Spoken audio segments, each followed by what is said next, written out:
So I'm going to make a short video today. I got the Hummer H3 and I'm about to do a trans flush on the fluid. So pretty much the same on just about any automatic. I'm just happening to be doing it to our new to us Hummer because it's got 200,000 on it. And that's just the kind of stuff I like to do to make sure everything is good to go. So what you do is you start out with the trans tune, the Seafoam. This is not the Seafoam that goes in the fuel. This is the Seafoam trans tune. You can get this at your local parts store, eBay, anything like that. Now you drive it around for 10 to 20 miles, and that way it cleans out all the gum and varnish in the valve body and in the trans, gets everything broke loose. Now transmission in all reality should not be sludgy and build up like an engine would be. If there's any debris or anything in the pan when we drop it, then, you know, if it's excessive, then you've already got transmission issues and something's going to have to be done. In reality, the fluid should stay clean. It's just it loses some of its, I don't know if I'd call it viscosity, but just loses certain features over time. It just can't perform as well and protect the parts and pump through the system like it should, you know.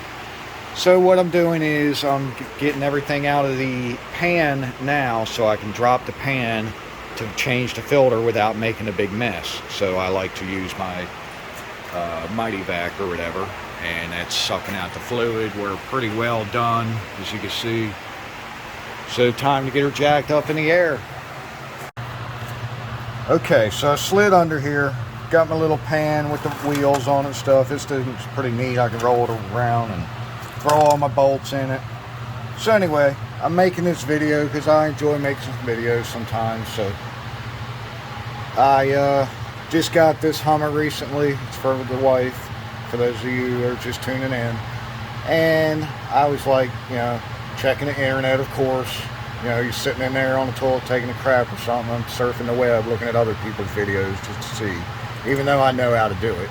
So anyway, maybe that's you right now and you're watching my video. So I'm going to show you.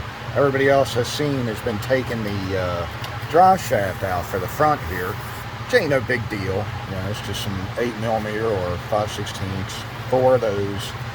Take your little plate off. And then you got another coupling union at the back there with 4 bolts. And because these pan bolts are hiding under the drive shaft there, so people take it out. So I like doing stuff the easy way. So anyway, all the other bolts are pretty well exposed. I know you can't see because the light sucks, but over here on the side of the trans, there was just a little plate with 2 bolts in it. I took them out, and then I reached right through here, right over the drive shaft, with my swivel head wrench, you know, 13mm. So anyway, pop those bolts out. Now I'm going to go around. I've already loosened all these. They wasn't tight, you know, extremely tight or anything. It's just a pan gasket. So all those are loose. Now I'm going to go around and take them all out except for 1 on each side. And then at the last minute, I'll have one loosened up pretty good and then take the other all the way out while holding the pan flat with my hand. Even though I drained it, it has been running back into the pan, just what's residual in the trans and leaking past the filter and stuff. At least this is a deep pan, so that should help. When I let it down, I don't want to splash it and make a mess or anything. There shouldn't be that much in there, I hope. Let's give it a try. Okay, now for my next trick. I go ahead and slide my pan in to catch everything. I left 1 on this side, it's loose. 1 on the back side here, and it's barely even in, just threaded a little bit. Because the pan isn't exactly loose yet, I might have to get a rubber mallet. Alright, so I'm coming back in with a mallet. This is Big Mama. Say hey to Big Mama, y'all. Oh! Oh yeah! See, that was for you, Los. If you're watching, that was for you, Los. Now the pan's loose, I can pull them bolts out and drop her down. Try not to make a mess. Alright, so now on my H3 Hummer, I want to go ahead and change the grommet on the dipstick tube down at the bottom where it goes into the transmission because it is leaking a little. Now I've got the pan loose right now where I'm about to do a fluid flush anyways and a filter change, so now would be the time to go ahead and change it first in case any debris down there on the trans gets knocked in to the pan, because it is on the top surface, even though I tried to clean a little bit. But anyway, so there's a 10mm nut right there. Already got it broke loose. Try to get it the rest of the way off here, and that should undo the support for the bracket. I didn't see anything else. Like, most of the time they'll be down along the, oh yeah, she's loose. Pretty much you just pick it up out of there. Okay. Set this to the side, go under the vehicle and pop the grommet in. And this is the seal that I'm replacing. It's pretty much a GM 4L80E brand.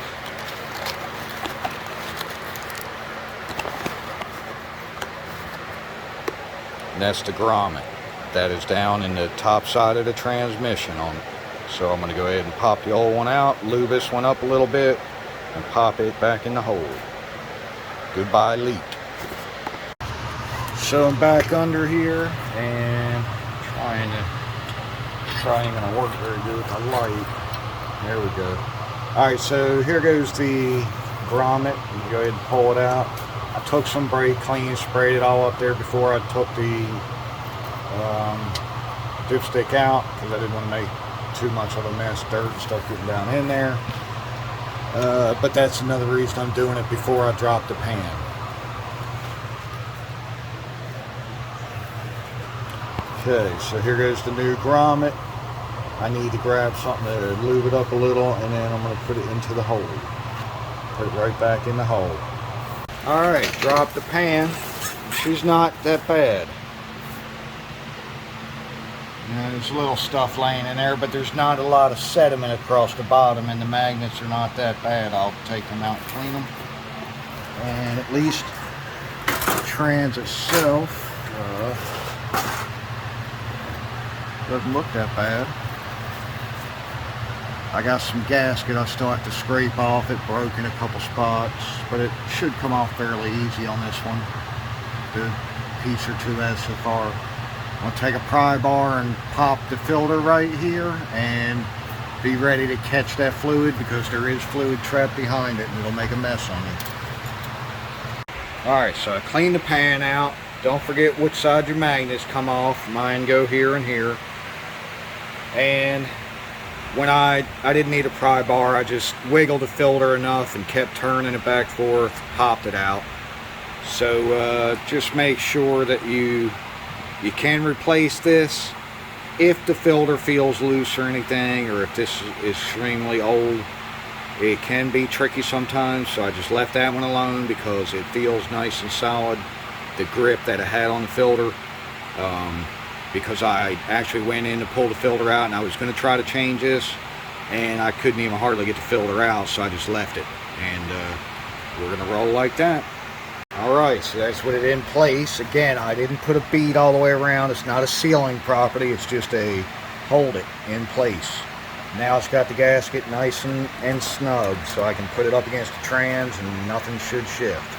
Of course, being careful. Alright, so I got the pan all buttoned back up. One thing I did forget to mention, even though these bolts on this side are exposed, you still have to reach up on top of the side of the trans here, and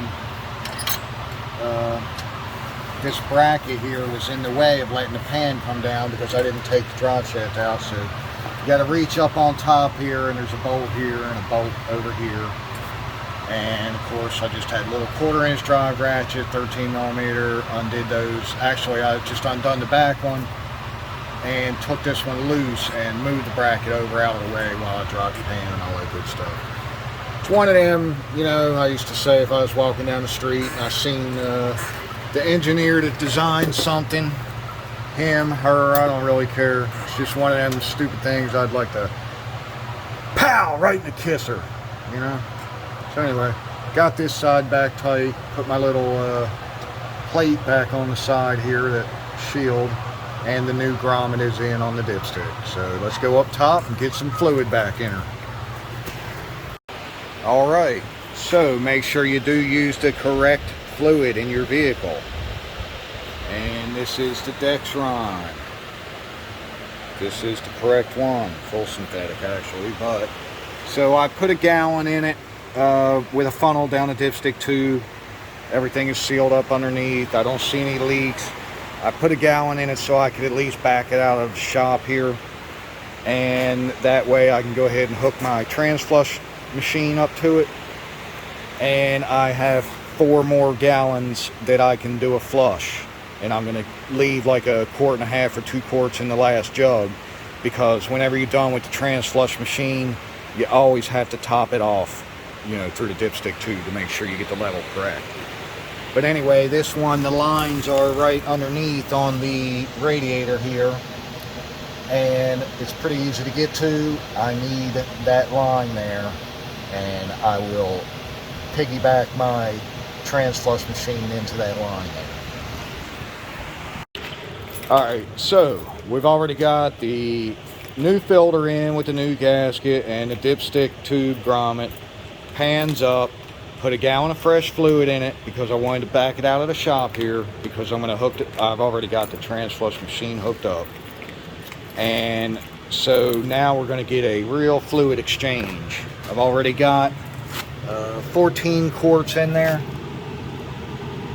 and we're going to run that whole 14 out through the truck. What it's doing is I tapped into the line under here.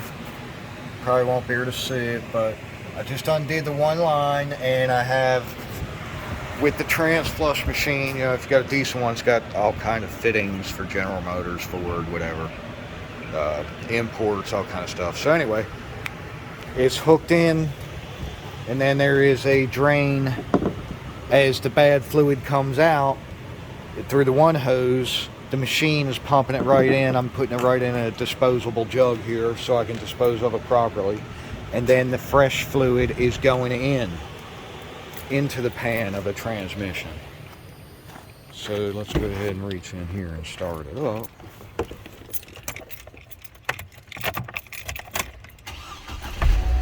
Make sure no leaks. Just what I spilled on the ground. Oh, it's got a little bit of a leak there going on. Actually, hold on. Alright, I did kind of forget about the 12 volt. Need to be hooked up to the battery there, so I'm going to go ahead and flip it on and put it in the flush mode. Now when I start it, let's see.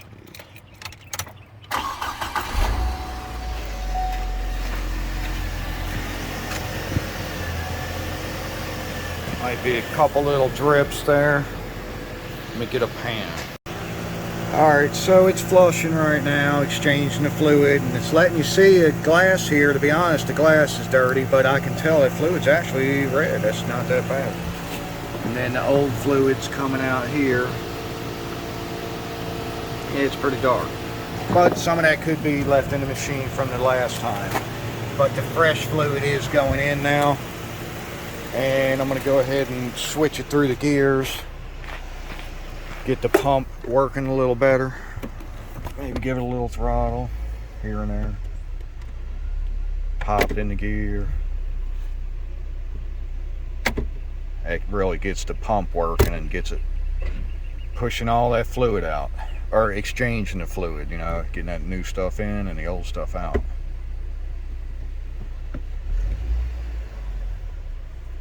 See, if I go out and look at the gauge right now, it was saying 40 something a minute ago on the machine on the pressure, but that's in park and idling. So you pop it in gear like this, give it some just a little bit of throttle like that, and it'll pop it up probably over 100 pound easy. Yeah, we're sitting right on 40 now.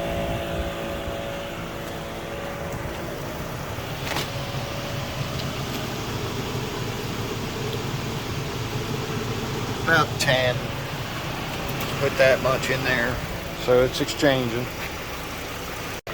Alright, so it's definitely got a lot redder in color, and we're getting down about 3 quarts still remaining, and as you can see, it's going in That's a lot redder than it was a while ago. It was pretty dark, you know, black. You couldn't see through it. So yeah, that's a lot better.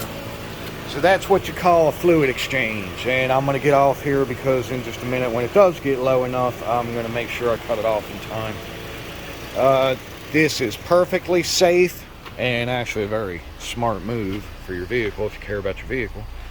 But yeah, it's perfectly safe. It's using the transmission's pump. Don't let anybody tell you it's not safe. If somebody's doing it the correct way and they actually do have a decent machine. This one's dirty because on the outside anyway, the inside is not. But yeah, the outside's kind of dirty because it just sits around the shop a lot. Alright, so she is down low. Sorry about that, kind of hit the door. Flip it back onto the loop. Now see, actually I was not thinking just now when I was on the video, but if I would have just flipped it over the loop, then I don't have to worry about what's in here. It won't be coming in here anymore. It will make a complete loop and you can let it sit there and run. You won't be losing any fluid. But I just wasn't thinking. I was talking. So anyway, let me get the lines off of here and put the factory line right back into the radiator, get my pan on it and make sure it's up to temperature, and then I can go ahead and top off the fluid level with what I have left in here. It's probably 2 quarts or so in it. Alright, I went ahead and it didn't quite take the 2 quarts to top it off. It's right on the line now and actually looks nice and clean. It's hard to see on the stick, so I'm happy with that. So I just seen my food come in down the road here, so I'm going to go ahead and close down the shop, go grab something to eat, take it for a little test spin, and then double check the fluid just to make sure everything is good.